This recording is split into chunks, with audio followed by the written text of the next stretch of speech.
L'avocat de Joanne Johnson a procédé jeudi matin au contre-interrogatoire de l'agent double qui avait recueilli les aveux de Joanne Johnson en 2013. Ces aveux qui ont été recueillis dans le cadre d'une enquête par infiltration ont permis de l'accuser puisqu'elle y a divulgué des informations qui, hormis les policiers, seule une personne mêlée au crime pouvait connaître. Son avocat a tenté de démontrer que les informations des enquêteurs différaient de celles données par sa cliente.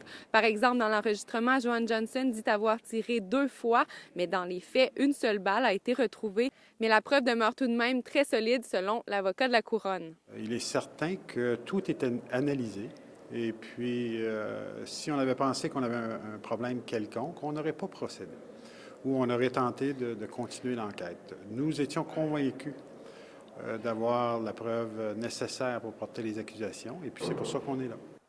Et même 3 semaines après le début de ce procès devant jury, plusieurs citoyens viennent tous les jours assister aux témoignages. Le meurtre de James Dubé avait semé une onde de choc dans la communauté à l'époque. Déjà, Joanne Johnson était la suspecte principale. Toute cette série d'événements a un côté vraiment exceptionnel en Gaspésie, comme l'explique Maître Gérald Maltais. Une chose est certaine, pour notre région, heureusement, des événements de la sorte sont peu fréquents.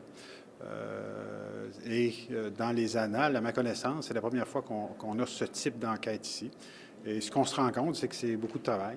Et puis, on arrive à la conclusion dans peu de temps. Et puis, c'est tout.